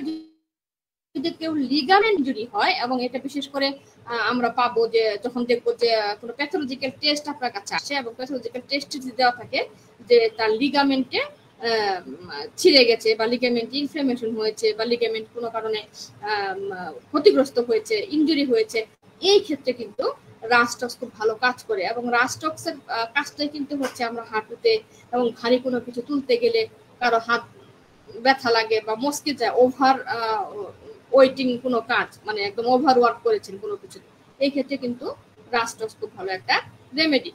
তারপরে আছে দেখেন আর্নিকা এবং ভেলিস্পার, এটা কি মাসেল স্ট্রেনস, যাদের মাসকুলার স্ট্রেন, যাদের মাসকুলারে পেইন হয় বা মাসকুলারে স্ট্রেনতে কোনো অতিরিক্ত ব্যবহার করে, যেমন যে দৌড়বিদ যারা অনেক দৌড়ায় বা যারা গেমস খেলে, একটু হাঁটে, পরিশ্রম করে, যাদের এটা বেশি পরিমাণে ব্যবহার করা হয় এই মাসকুলার টিস্যুটা, সেই ক্ষেত্রে যদি কারো কোনো ব্যথা থাকে বা কমপ্লেইন থাকে, তাহলে কিন্তু আর্নিকা এবং ভেলিস্পার খুব চমৎকার একটা রেমেডি। তারপর দেখেন রুঠাটা আমরা কি দেবো, রুঠা এখানে কিন্তু একটা জানি যে রিস্টে রুঠা ব্যবহার করা হয়, এছাড়া কোথায় হয় টেন্ডন ইনজুরিতে, অর্থাৎ যদি পুরো টেন্ডনে ইনজুরি হয় বা টেন্ডনে কোনো ধরনের কোনো প্রবলেম ক্রিয়েট করে, তাহলে কিন্তু রুঠা খুব ভালো একটা রেমেডি। আর পায়ের গোড়ালিতে দেখেন ঠিক এই জায়গাটা দিয়ে দিছি, একদম পায়ের গোড়ালিতে যদি কারো ব্যথা হয়, হাঁটতে গেলে অনেক পেশেন্টরাই আমাদেরকে বলে যে সকালবেলা উঠে যখন আমি হাঁটি তখন পায়ের গোড়ালিতে একটা পেন অনুভব করি, হাঁটলে ব্যথা লাগে, এই জায়গাতে কিন্তু এই রাস্টক্সটা কিন্তু খুব ভালো একটা রেমেডি। এছাড়া আরো কি আছে, এখানে আছে ক্যান্থারিস, যদি কারো পুড়ে যায়, পুড়ে গেলে এটা আমরা ইন্টারনালি ব্যবহার করতে পারি, পুড়ে গেলে ক্যান্থারিস ব্যবহার করা হয়। ক্যালেন্ডুলা হাইপোরিকাম, যেটা আমরা এক্সটার্নালি ব্যবহার করতে পারি, আমি আগেই বলেছি ক্যালেন্ডুলা রেমেডিটা বাহ্যিক প্রয়োগ করা যায়। এছাড়া আছে লিডাম হাইপেরিকামটা কোথায়, পায়ের নিচে হয়তো কারো কোনো, কে হয়তো খালি পায়ে হাঁটছে, দেখা গেল যে একটা ইট পাটকেল বা কোনো কিছু তীক্ষ্ণ কোনো কিছু তার পায়ে বিধে গেল, বিশেষ করে পিন জাতীয় কিছু, হ্যাঁ এই জাতীয় কোনো ব্যথা যদি এরকম হয়, পিঞ্চার জাতীয় কোনো ব্যথা, পিঞ্চার জাতীয় কোনো বস্তু যদি পায়ে লেগে যায়, তাহলে কিন্তু আমরা এই লিডাম অথবা হাইপেরিকাম ব্যবহার করব। তাহলে এটা হলো আমার সর্বাঙ্গিক একটা ফিগার, যে কখন কোন জায়গাটাতেই ব্যথা পেলে আমরা কি কি রেমেডি দিব। এটা এক প্রকার অ্যাকুইট একটা রোগের ক্ষেত্রে, কিন্তু অবশ্যই কিন্তু আমরা সেটাকে ধরে দিব যে ওভারঅল ট্রিটমেন্টটা নিয়ে। এবার আসেন আর্নিকা, যেটা মাসেল স্পেইনের জন্য খুব ভালো একটা রেমেডি। এখন এই যে আর্নিকা আমি বললাম যে মাসেল রেমেডির জন্য ব্যথা, এখন মাসেল ব্যথা কইলো আর আর্নিকা দিয়ে দিলাম, এমন কি দুটো লক্ষণ আমাদের লাগবে। আর্নিকা লক্ষণগুলো কি কি, যেমন হচ্ছে যে এটা হচ্ছে পুরো ধরনের ট্রমা, শক পাইলে যে কোনো ধরনের ব্যথা, এবং সেটা যদি রেস্টলেস থাকে, ফিয়ারফুল থাকে, ভীত থাকে, এবং মাস্কিউলার ট্রেন, অর্থাৎ মাস্কিউলারের যে অতিরিক্ত পরিমাণ ব্যবহার করা হয় এটা, এবং সেটা দেখা যাচ্ছে যে কোন এক্সারসাইজ করার আগে বা পরে তার পেইনটা থাকে, এটা কিন্তু মাসেল বলতেছি আমি। আর্নিকা মাসেলের ক্ষেত্রে যে লক্ষণগুলি পাবো সেই লক্ষণটা, এমনিতে আমরা জানি আর্নিকার লক্ষণগুলো কি কি, সেটা ওভারঅল, হ্যাঁ মাসেল পেনের ক্ষেত্রে, এবং কি তার ব্যথাটা হবে সুর ব্লোই সেন্সেশন, এবং সেটা টাচ করলে ব্যথা পাবে, হাঁটলে, ঝাঁকি দিলে এবং রাতে বৃদ্ধি পাবে। তাহলে এটা হচ্ছে আর্নিকার ব্যথা। এবার আমরা আসি হাইপেরিকামের লক্ষণগুলো কি থাকে। হাইপেরিকাম সাধারণত নার্ভে কাজ করে, এই নার্ভটাতে আমরা কি লক্ষণ পাবো, যেমন কোনো কারণে নার্ভটা ইনজুরি হলো, এবং সে নার্ভটার টিস্যুটা কোনো কারণে ক্ষতিগ্রস্ত হলো, এবং নিউরালজিক পেইন শুরু হলো, এবং blows to spinal of head, যেটা কক্সিস বা ফিঙ্গার বা টোস হতে পারে, হ্যাঁ, এবং pain short upward from injury, এবং সেটা কাছে পারবে, ঝাঁকিয়ে বৃদ্ধি পাবে, এবং ঠান্ডা দিলে কিন্তু তার এই রূপ লক্ষণগুলো বেড়ে যাবে। এবার আমরা আসি বেলিসটা কি ডিপ টিস্যু, এটা একদম খুব মানে সুন্দর একটা রেমেডি। যদি কারো ডিপ টিস্যুতে, যেমন যে আমরা জানি যে অনেকের হার্নিয়া হয়ে যায়, হার্নিয়াটা কি একদম ডিপ টিস্যু, হ্যাঁ ডিপ টিস্যুতে পেটে হার্নিয়া হয়ে যায় বা ইনগুলিয়ান হার্নিয়া হয়ে যায়, এই হার্নিয়ার ক্ষেত্রেও কিন্তু বেলিসপার খুব ভালো একটা রেমেডি, কারণ ওটা ডিপ টিস্যুতে কাজ করে। তাহলে এই ক্ষেত্রে আমরা কি কি লক্ষণগুলি দেখবো, ট্রমা টু ডিপ টিস্যু, এবং যেটা পেইন মানে অ্যাবডোমেন হতে পারে, লেগস হতে পারে, বা পেলভিক রিজিয়ন হতে পারে, যে কোনো রিজনই হোক না কেন, এবং সেটা কি হবে সোয়ালাইন হয়ে যাবে, মানে ফুলে যাবে, তারপরে বার্নিং করবে, একটা ক্ষতকর ব্যথা থাকবে, এবং সেটা কি প্রলং চলতেই থাকবে একটা না, এই ব্যথাটা একদম তার চলতেই থাকবে, এবং রিকারেন্ট ট্রমা, অর্থাৎ বারবার ফিরে আসবে, যেটা আমি প্রথমেই মানে আলোচনা করেছি যে ব্যথার কি কি টাইপ হতে হবে আর কি। রিকারেন্ট ট্রমা থাকবে, এবং দেখা যাচ্ছে যে সে যদি রাবিং করে তাহলে আরাম পাচ্ছে, এই পেটের ভিতরে হোক বা তার পেলভিক রিজনেই হোক, যদি পেশেন্ট একটু রাবিং করে তাহলে কিন্তু সে বেটার থাকে। তারপরে আমরা আসি ব্রায়োনিয়াটা কি জয়েন্ট লাইনিং, অর্থাৎ তার যদি জয়েন্টের লাইনিং যেটা আছে, এই জয়েন্টের লাইনিং এ যদি তার পেইন হয়, যেটা অলরেডি দেখিয়ে দিলাম যে কবজির হাতের উপরে, তাহলে কিন্তু সেক্ষেত্রে খুব ব্রায়োনিয়া হলো কাজ করে। ব্রায়োনিয়ার লক্ষণ আমরা জানি, তাই আমি আর এখানে টাইম নিলাম না। রাস্টক্স, রাস্টক্সটা কি? রাস্টক্স হচ্ছে লিগামেন্টে পেইন হবে, লিগামেন্টে পেইন হবে। এবং সেটা কি, যদি পেশেন্ট কখনো বলে যে আমার মাসকুলার স্ট্রেন বেশি হয়েছে, আমি ওভার লিফটিং করেছিলাম, অর্থাৎ ভারী কোনো কিছু নিয়ে বারবার উঠানামা করেছি, ভারী কোনো ব্যাগ কাঁধে নিয়েছিলাম, এই কারণে আমি পেন অনুভব করছি। এবং সাথে সাথে ব্যথার ধরনটা কি হবে? স্টিফনেস থাকবে, স্টিফনেস থাকবে, রেস্টলেস থাকবে। এবং তার দেখা যাচ্ছে যে কোনো কারণে ভয়েসও যদি কেউ ওভার ব্যবহার করে, হ্যাঁ, চেয়ারিং পেইন থাকবে। এবং ফার্স্টে যদি সে হাঁটা শুরু করে, তাহলে তার ব্যথাটা বৃদ্ধি পাবে। এবং আফটার রেস্টে ব্যথা বাড়বে, ডাম্প ব্যথা বাড়বে। যখন সে আস্তে আস্তে আস্তে ফার্স্ট হাঁটাতে ব্যথা বৃদ্ধি, কিন্তু হাঁটতে হাঁটতে হাঁটতে হাঁটতে যখন সে একটু দূর পর্যন্ত যাবে, তখন তার ব্যথাটা কমে যাবে। এটাই হচ্ছে রাস্টক্সের টিপ অফ দা সিমটম। যে প্রথম দিকে ব্যথা থাকবে, যখন আস্তে আস্তে আস্তে সে হাঁটতে থাকবে বা কথা বলতে আস্তে আস্তে মানে বলতে থাকে, তখন আমার গলা ব্যথাটা কমে যায়। এটাই হচ্ছে রাস্টক্সের লক্ষণ। তারপর আমরা আসি রুঠা। রুঠা কখন ব্যবহার করব? রুঠা হচ্ছে কার্টিলেজের জন্য। কার্টিলেজ, যে হাঁটুর ভিতরে নরম শক্ত একটা মানে নরম একটা পাতলা একটা আবরণ থাকে হাড়ের মতো, যেটা করি কার্টিলেজ টেন্ডন, কার্টিলেজ বা টেন্ডনে যদি কোনো ধরনের পেইন অনুভব হয়, তাহলে কিন্তু আমরা রুঠা ব্যবহার করব। এবং রুঠা ব্যবহার করার ক্ষেত্রে কি, এটা ডিসলোকেট হয়ে যেতে পারে, ফ্র্যাকচার হতে পারে, ওভার এক্সটেনশন হতে পারে, বা কাজ করতে করতে জয়েন্টে ব্যথা হতে পারে। এবং সেটা হচ্ছে কি, তার মোশনে বাড়বে এবং কিন্তু রেস্টলেস, তার মোশনে বৃদ্ধি পাবে, কিন্তু তারপরেও কিন্তু সে অস্থির থাকবে, সে কিন্তু হাঁটতে চাবে। পেশেন্ট বলবে অস্থিরতার মধ্যে দেখা যাবে। এবং কোল্ডে ঠান্ডায় বাড়বে, হাঁটায় বাড়বে এবং অস্থির থাকবে। এটি হচ্ছে তার মডালিটিস। কারণ প্রত্যেকটি ব্যথার ক্ষেত্রে কিন্তু মডালিটিসটা, হ্রাস বৃদ্ধিটা কিন্তু ভেরি ভেরি ইম্পর্টেন্ট। কাজে আমরা কিন্তু হ্রাস বৃদ্ধি খুব সুন্দর করে কিন্তু দেখার চেষ্টা করব। তারপরে যেটা আছে সেটা হচ্ছে সিমফাইটম। সিমফাইটমটা কোথায়? সিমফাইটমটা বোনের ক্ষেত্রে, কোনো বোনে যদি পেইন হয় এবং সেটা দেখা যায় ফ্র্যাকচার হয়ে যেতে পারে, ব্রকেন হয়ে যেতে পারে, হিলিং হয়ে যেতে পারে, পোর হিলিং, মানে খুব দেরি করে শুকাচ্ছে, হ্যাঁ, বোনের পেইনটা খুব পোর হিলিং হয়ে যেতে পারে এই ধরনের ক্ষেত্রে। এবং আরেকটা হয়ে যায় যেটা চোখের আইতে ইনজুরি হচ্ছে, চোখ ইনজুরি হচ্ছে, ওটা আমি বলেছি নীলাভ কালারের চোখটা ইনজুরি হচ্ছে। এবং পেইনটা হইতেছে কি, ঠান্ডা দিলে পেশেন্ট বেটার ফিল করতেছে, সিমফাইটমে লিডামের মতো, যে ঠান্ডা দিলে সেই জায়গাটাতে সে বেটার ফিল করতেছে, তাহলে এই জায়গাতে আমরা তাকে সিমফাইটম দিব। ক্যালেন্ডুলা, এটা সাধারণত স্কিনের ক্ষেত্রে হয়। স্কিনের যে কোনো জায়গায় র্যাপচার হয়ে গেলে, কেটে গেলে, দেরি করে শুকাইলে, ব্লিডিং বন্ধ করার ক্ষেত্রে। এবং শুধু তাই না, অপারেশনের পরে যদি কোনো রোগী দেখা যাচ্ছে যে কোনো অঙ্গ থেকে তার ব্লিডিং হচ্ছে, শুকাচ্ছে দেরি করে, সেক্ষেত্রেও কিন্তু এই ক্যালেন্ডুলা খুব ভালো একটা রেমেডি। লিডাম, যেটা হচ্ছে ব্রোয়েস্ট, দেখা যাচ্ছে যে এই লিডামটা যদি কখনো কারো চোখে ফুলে গেল, বা চোখে কোনো কামড় লাগলো, পার্পল মানে রেড কালার হয়ে গেল, চোখটা পিঙ্ক কালার হয়ে গেল, টেন্ডেন্সি একটা পেইন থাকে, হিটে তার বাড়ে। এবং সে যদি ঠান্ডা দেয়, লিডাম আমরা জানি যে ঠান্ডা পানি দিলে সে বেটার ফিল করে, তাহলে এই ক্ষেত্রে আমরা লিডাম ব্যবহার করবো। স্ট্যাফিসেগ্রিয়া, স্ট্যাফিসেগ্রিয়াটা কি, যে কোনো ধরনের উন্স, অর্থাৎ কোথাও কেটে গেলে যে মানে দেরি করে শুকায়, তাকে সাধারণত উন্স বলি। এই দেরি করে শুকানোর ক্ষেত্রে কিন্তু স্ট্যাফিসেগ্রিয়া আরেকটি ভালো রেমেডি।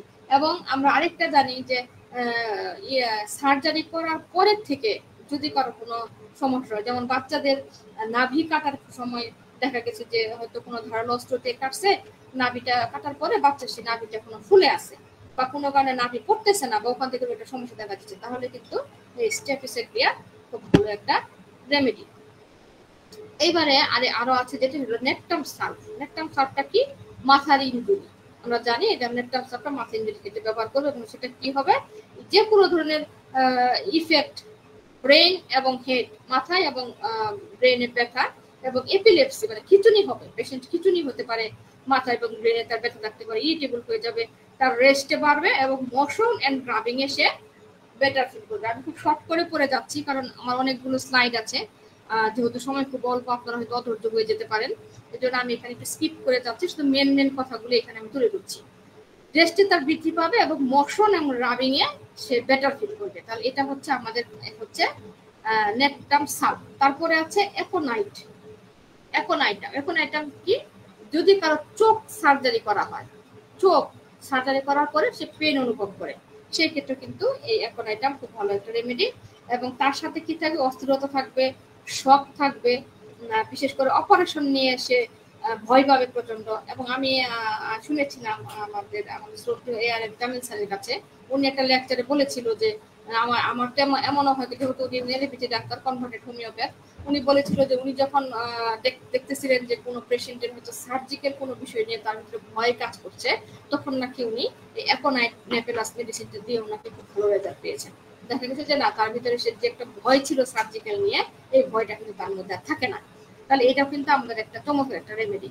হ্যামামালিস হচ্ছে এটাও দেরিতে শুকানোর জন্য, এবং এটা ব্লিডিং বন্ধ করারও কিন্তু আরেকটা খুব ভালো রেমেডি।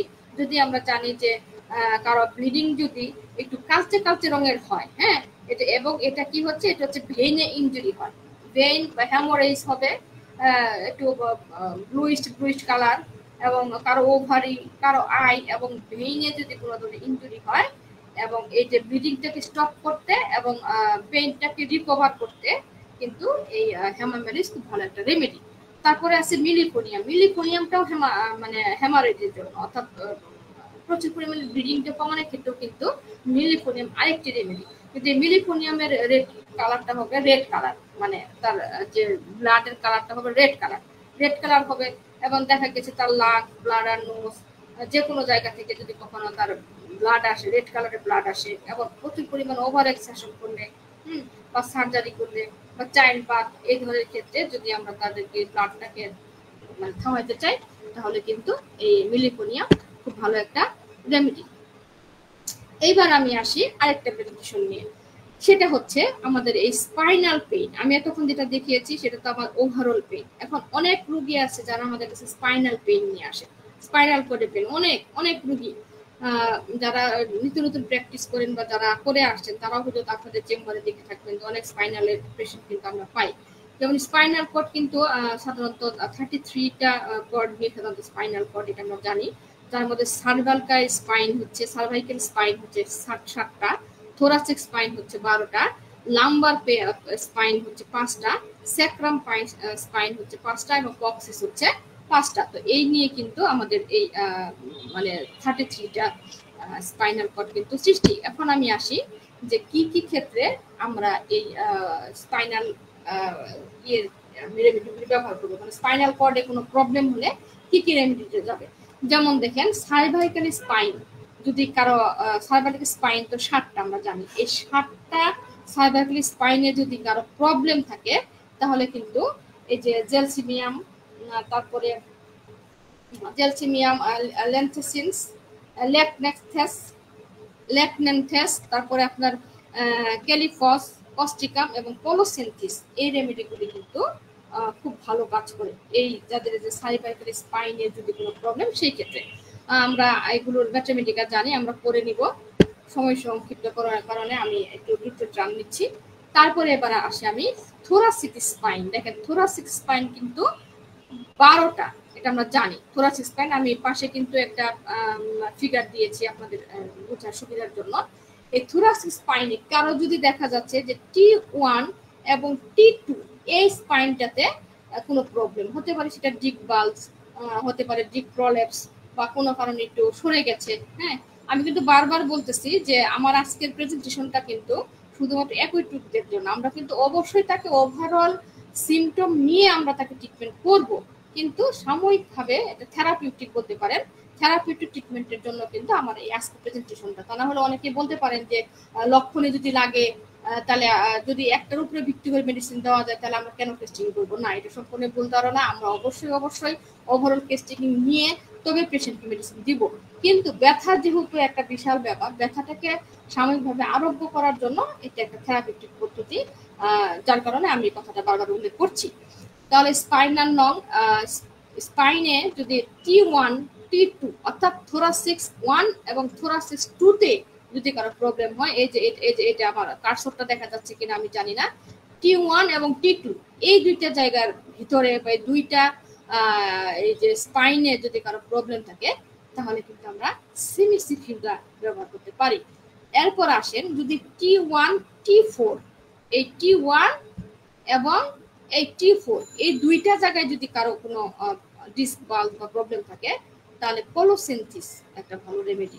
এবং স্পাইনাল কর্ড যদি T1 এবং T5 কারো ইনজুরি থাকে বা কোনো ধরনের ডিস্ক বাল্ব হয়ে যায় তাহলে আমরা টেলোরিয়াম ব্যবহার করতে পারি। T3 T4 এর জায়গায় রেডাসকুলাস, T5 T6 এই দুই জায়গাতে কোনো সমস্যা হলে ব্যথা বা ইনজুরি হলে আমরা পালসেটিরা দিতে পারি। T5 T7 চেরিডোনিয়াম, T8 থেকে L2 অর্থাৎ লাম্বার চলে গেছে একদম, হ্যাঁ, T8 থেকে থোরাসিক্স 8 থেকে L2 লাম্বার 2 পর্যন্ত এগারিকাস মেডিসিনটা আমরা ব্যবহার করতে পারি। অবশ্যই তার লক্ষণ নিয়ে ব্যবহার করতে হবে, লক্ষণ ছাড়া কোনো রেমেডি কিন্তু আমরা দেব না। এবার আমি আসি লাম্বার স্পাইন, যেখানে হয়তো যেটা হইতেছে 5টা স্পাইন নিয়ে সাধারণত এই লাম্বার স্পাইনটা হয়ে থাকে। তাহলে লাম্বার স্পাইনে আমরা কি দিব, L1 এবং L3 তে যদি কারো প্রবলেম হয়, এই যেখানে আমি পাশে একটা চিত্র দিয়ে দিয়েছি L1 এবং L3, তাহলে তাকে আমরা বারবারিস ভালিবুরিস মেডিসিনটা দিতে পারি। এরপরে লাম্বার স্পাইনে যদি লাম্বার স্পাইন L3 এবং L4 অর্থাৎ L3 L4 দুইটাতে হলে আমরা ব্রায়োনিয়া দিতে পারি, ব্রায়োনিয়া মেডিসিন যেখানে কাজ করবে। এবং যদি শুধুমাত্র ফোরে হয়, দেখা গেল যে তার শুধুমাত্র ফোরে সমস্যা, তাহলে পালসেটিলা। আবার যদি দেখা যাচ্ছে যে তার লাম্বার স্পাইনে L4 এবং L5 দুইটাই হয়েছে, L4ও আছে 5ও আছে, তাহলে কিন্তু আমরা চেলিডোনিয়ামটা দিতে পারি। আর লাম্বার স্পাইন L5 নাক্স ভূমিকা, L5 নাক্স ভূমিকা, তাহলে এটা গেল আমার লাম্বার স্পাইনের ক্ষেত্রে। এবার আমি আসি স্যাক্রাম। স্যাক্রাম তো 5টা, এই স্যাক্রামের ক্ষেত্রে আমরা 5টা রেমেডি ব্যবহার করতে পারি, এসকিউলাসিডস, বেলস্পার, ক্যালকেরিয়া ফস এবং গ্লুমেক্স। আমরা রেমেডি অনুযায়ী যার যে লক্ষণ অনুযায়ী আমরা প্রয়োগ করব। এরপর আসি কক্সিস। কক্সিসের যে রেমেডিগুলি ব্যবহার করা হয় সেটা হচ্ছে ক্যালিবিস, হাইপেরিকাম, সাইডেশিয়া এবং কস্টিকাম। হাইপেরিকাম কক্সিসের পেইনের জন্য খুব ভালো একটা রেমেডি। অনেক পেশেন্টেরা এসে বলে যে আমি যদি কোনো শক্ত কোনো কিছুতে বসি তাহলে আমার একদম কক্সিস তো আমরা বুঝি যে একদম মানে স্পাইনাল কর্ড একদম লাস্ট দিকে যেখানে বসলে হয়তো বাজে, এরকম জায়গায় আমি পেইন অনুভব করি।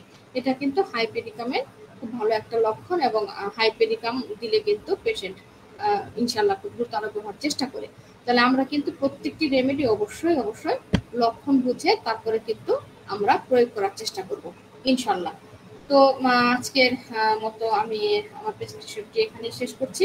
আমরা অবশ্যই খেয়াল রাখবো যেন আমরা লক্ষণ ছাড়া যেন কখনো কোনো রেমেডি প্রয়োগ না করি। প্রত্যেকটি রেমেডি লক্ষণ আমাদেরকে প্রয়োগ করতে হবে। এবং এর পাশাপাশি আরেকটি বিষয় আমার না বললেই নয়, সেটি হচ্ছে যে কিছু ম্যানেজমেন্ট কিন্তু আমাদের থেকে যায়। কিছু ম্যানেজমেন্ট, যেমন ম্যানেজমেন্ট গুলো কি, অনেক রুগীরা আসলে তারা হয়তো জানে না যে তাদের ব্যথাটা গরমে বাড়ে নাকি ঠান্ডায় বাড়ে। এই ক্ষেত্রে কিন্তু আমরা পেশেন্টদেরকে জিজ্ঞাসা করতে পারি, বা আপনার চেম্বারে যদি গরম এবং ঠান্ডার কোনো অনুভূতি মানে ব্যবস্থা থাকে তাহলে কিন্তু তৎক্ষণাৎ আপনি সেটাকে দিয়েও কিন্তু নিতে পারেন যে সে গরমে বেটার ফিল করছে নাকি ঠান্ডায় বেটার ফিল করছে।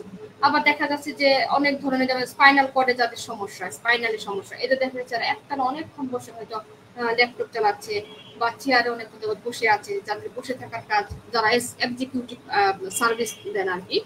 তো সেই ক্ষেত্রে যদি আমরা ওষুধ দেওয়ার পাশাপাশি যদি আমরা এই কথাটা দিকে তাদেরকে না বলি যে আপনি এরকম করে যদি এক জায়গায় বসে থাকেন তাহলে এটা আপনার জন্য খুব মানে খারাপ কিছু ঘটবে। আপনাকে কিন্তু একটানা আধা ঘন্টা বা 20-25 মিনিট বা আধা ঘন্টা পর আপনাকে উঠবেন, বা তার আগে উঠলে বেশি বেটার হয়। উঠে কিন্তু আপনাকে একটু ঘুরে তারপরে কিন্তু এসে বসতে হবে। হ্যাঁ, এটা কিন্তু একটা ম্যানেজমেন্ট। তাই রুগীকে সর্বক্ষণিক ভাবে আমরা ম্যানেজমেন্ট দেওয়ার চেষ্টা করব। আর ম্যানেজমেন্ট না দিতে পারলে আপনি ওষুধ যাই খাওয়ান না কেন, কিছুদিন পরে আবার তার সেটা ব্যাক করবে। এই জন্য ম্যানেজমেন্টটা অত্যন্ত জরুরি। যেটা যে ক্যালেন্ডুলা করা হলো, যে রোগীর ঘা শুকাইছে, দেখা গেছে যে ক্যালেন্ডুলা দিলেই কিন্তু তার ঘাটা শুকিয়ে যাবে। তো সেক্ষেত্রে আমরা যদি বাহ্যিক প্রয়োগ হয় তাহলে অবশ্যই আমরা বাহ্যিক প্রয়োগ করার চেষ্টা করব। তো থ্যাংক ইউ সবাইকে, অসংখ্য ধন্যবাদ আমার ক্লাসে সবাইকে উপস্থিত হওয়ার জন্য। তো আজকের মতো আমি এখানে বিদায় নিতে চাচ্ছি। ম্যাম কিছু প্রশ্ন ছিল। ম্যাম কিছু প্রশ্ন ছিল যেগুলো আপনার হ্যাঁ, হোয়াটসঅ্যাপে শিওর। পাঠিয়ে দিয়েছি আমি। আ- আপনার হোয়াটসঅ্যাপে আমি প্রশ্নগুলো পাঠিয়ে দিয়েছি, তো উত্তর দিলে অনেকেই উপকৃত হতো যদি আরেকটু সময় আমাদেরকে দিতেন। হ্যাঁ, আমি যদি প্রশ্ন পাই তাহলে অবশ্যই আমি চেষ্টা করব প্রশ্নের ম্যাম উত্তরটা প্রশ্নগুলো আমি দিতে। সম্মিলিত করে আপনার হোয়াটসঅ্যাপে পাঠিয়ে দিয়েছি, প্রশ্নগুলো আমি সবগুলো একত্রিত করে আপনার হোয়াটসঅ্যাপে আমি পাঠিয়ে দিয়েছি। আচ্ছা, ঠিক আছে, আমি আমি আমি দেখছি।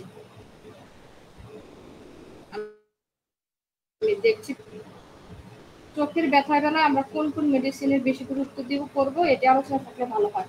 হ্যাঁ, চোখের ব্যথার ক্ষেত্রে তো এখানে আমি বলে দিলাম যে লিডাম খুব ভালো একটা রেমেডি। চোখের ব্যথার ক্ষেত্রে কিন্তু লিডাম এবং হাইপেরিকাম দুইটা, সরি, লিডাম এবং সিমফাইটাম দুইটা মেডিসিনই কিন্তু এই চোখের ব্যথার ক্ষেত্রে যায়। তো এটা আমরা খেয়াল রাখবো যে চোখের ব্যথায় আমরা এই লিডাম এবং সিমফাইটাম দুইটা মেডিসিন কিন্তু আমরা প্রয়োগ করতে পারি। চলন্ত গাড়ি থেকে পড়ে গিয়ে বাঁ দিকে মাথায় আঘাত লেগে অনেক রক্ত পড়েছে, বমি হয়নি, কিন্তু 45 দিন হলো বেহুশ অবস্থায় কলকাতা হাসপাতালে আছে, এখনো জ্ঞান ফেরেনি, কি করবো আবার? এটা তো আসলে আপনার একটা মানে রুগী লিপির মতো, এখানে তো এত শর্ট করে তো এটার উত্তর দেওয়াটা একটু টাফ। তবে যেহেতু ব্যথা পেয়েছে, প্রথমে তো অবশ্যই আমরা তাকে আর্নিকা দিতে পারি। যে কোনো ব্যথাতে ইনজুরিতে ফার্স্ট রেমেডি হচ্ছে আর্নিকা, তারপরে তার রোগের ধরন অনুযায়ী বসে আমরা চিন্তা করবো যে তাকে আমরা কোন রেমেডিটা দিব। প্রশ্ন নাম্বার 3, ব্লুইস্ট পেইন। আর একটু বুঝিয়ে দিন ম্যাডাম। হ্যাঁ, ব্লুইস্ট পেইন। ব্লুইস্টটা হচ্ছে কি একটু নীল নীল পেইন, মানে একটু চাপ দিয়ে ধরলে যে জায়গাগুলো নীল নীল হয়ে যায়, করেন যে একটু মনে থেতলে গেছে ব্যথা, সে বলছে যে এই জায়গাটা চাপ করলে মনে হয় যে কে যেন আমাকে অনেক দিন যাবত বাড়ি দিলে যেরকম একটা পেইন অনুভব হয়, থেতলার এরকম একটা ব্যথা, এটাকে সাধারণত আমরা ব্লুইস্ট পেইন ব্যবহার মানে বলে থাকি। প্রশ্ন নাম্বার 4, এখন অনেক চর্মরোগ দেখতে পাওয়া যায়, এই গরমে রাজি কোন ওষুধ ব্যবহার করব? এটা আসলে আজকের প্রেজেন্টেশনের সাথে রিলেটেড না। আজকে প্রেজেন্টেশনে শুধু ব্যথা নিয়ে, তাই আমি সবাইকে অনুরোধ করব যখন যে ক্লাসটা আমরা রিলেটেড থাকবো ইনশাআল্লাহ চেষ্টা করব সেই ক্লাস রিলেটেড প্রশ্নগুলোর জন্য আমরা করি। আসসালামু আলাইকুম, আশা করি ভালো আছেন। জি, আলহামদুলিল্লাহ ভালো আছি। আমি আপনার কয়েকটা ক্লাস করেছি, ক্লাসগুলো চমৎকার হয়েছে, সেজন্য আপনাকে অসংখ্য ধন্যবাদ এবং মোবারকবাদ। আপনাকে অসংখ্য ধন্যবাদ, কারণ আপনি এত কষ্ট করে আমার ক্লাসটি করেছেন। আমি ডিএচএমএস পাস করেছি, আমি একজন চাকরিজীবী, তাই আমাকে জিরো টু হিরো হওয়ার জন্য, হোমিওপ্যাথি চিকিৎসার জন্য তো অবশ্যই বই ও বিষয়গুলি জানাবেন। জি, আপনি আমাকে পার্সোনালি একটু নক করেন। আমার প্রত্যেকটা ক্লাসেই আসলে আমার নির্দিষ্ট মোবাইল নাম্বারটাও আছে, আমি চেষ্টা করব। ম্যাডাম, আপনি বললেন ব্যথাতে আর্নিকা হবে, যদি পুড়ে যাওয়া ব্যথা হয় তখন ক্যান্থারিস আগে দিব নাকি আর্নিকা মন্টেনা আগে দিব? যে কোনো ব্যথাতেই আর্নিকা, হ্যাঁ, যদি পুড়ে যাওয়া হয় তাহলে ক্যান্থারিস বাহ্যিক প্রয়োগ করবেন, আর্নিকা মন্ট একবার দিবেন, তারপরে আপনি আবার ক্যান্থারিস তাকে পটেন্সিতে দিতে পারেন, কিন্তু এখানে আপনাকে ক্যান্থারিস কিন্তু বাহ্যিক প্রয়োগ করতে পারবেন মাধ্যমের মাধ্যমে। প্রশ্ন 7, পায়ের গোড়ায় অ্যান্টিমক্রুট কোন সময় দিলে ভালো হয়, রেজাল্ট পাইতে পারি? এটা তো আসলে খুব টাফ, যে কোন সময় ভালো রেজাল্ট পাবেন এটা যদি আপনি প্র্যাকটিস করেন বা রুগীকে দিতে থাকেন, দিতে দিতে একসময় বুঝতে পারবেন যে কোন সময়টা এটা খুব ভালো কাজ করে। লিগামেন্টে আর্নিকা দেওয়া যাবে না, কোন জায়গায় আর্নিকা বা রাস্টক্স দিব? আমার একটা নেক্সট ক্লাস আছে, খুব তাড়াতাড়ি আমি আর্নিকা এবং রুঠা, সরি, আর্নিকা এবং রাস্টক্সের মধ্যে একটা আলোচনায় আসতেছি। ওই আলোচনাটা দেখলে আপনি বুঝতে পারবেন যে কোন জায়গায় আপনি রাস্টক্স দিবেন এবং কোন জায়গায় আপনি আর্নিকা ব্যবহার করবেন। তো ধৈর্য সহকারে আপনার সেই ক্লাস পর্যন্ত অপেক্ষা করতে হবে। অসংখ্য ধন্যবাদ যারা আমার ক্লাসে প্রশ্নগুলো দিয়েছেন, তাদেরকে অসংখ্য ধন্যবাদ। আরো যদি কোনো প্রশ্ন থাকে তাহলে কাইন্ডলি আপনারা লিখে দিবেন কমেন্ট বক্সে, আমি লাইভ শেষেও চেষ্টা করবো আপনাদের সকলের প্রশ্নের উত্তর দিতে। ধন্যবাদ। ম্যাম আপনাকে তো আমাদের ইনবক্সে এবং লাইভে যে প্রশ্নগুলো এসেছিল তা আপনাকে পাঠিয়ে দিয়েছি। এছাড়াও ফেসবুক লাইভে অনেকে সালাম জানিয়েছে, তো সকলকেই অসংখ্য ধন্যবাদ জানাচ্ছি এবং ডাক্তার লাবণী আমিন ম্যামকেও অসংখ্য ধন্যবাদ জানাচ্ছি যে দীর্ঘ একটা সময় ব্যয় করে আমাদেরকে এত চমৎকার ও সুন্দরভাবে একটি ক্লাস উপহার দিলেন। হোমিও অনুশীলনের সাথে যারা যুক্ত আছেন তাদের সকলের প্রতি অনুরোধ রইল হোমিওপ্যাথি সম্পর্কিত সকল ধরনের তথ্য পেতে হোমিও অনুশীলন Facebook profile follow and YouTube channel subscribe করে সাথে থাকার অনুরোধ রইল। আর ডাক্তার লাবণী আমিন ম্যামের যদি আপনারা ক্লাসগুলো সবগুলো দেখতে চান তাহলে আপনারা হোমিও অনুশীলন ইউটিউব চ্যানেলে ডাক্তার লাবণী আমিনস অল ক্লাসেস একটা প্লে লিস্ট আছে, ওইখানেই ম্যাডামের সবগুলো ক্লাসের লিংক দেওয়া আছে। আর যারা ম্যাডামের সঙ্গে পার্সোনালি যোগাযোগ করতে চান, আমাদের ফেসবুক যে টাইটেল দেওয়া রয়েছে এখানে ম্যাডামের ফোন নাম্বার দিয়ে দেওয়া আছে। তো সকলকে অসংখ্য ধন্যবাদ জানিয়ে আজকের এই লাইভটির সমাপ্ত ঘোষণা করছি।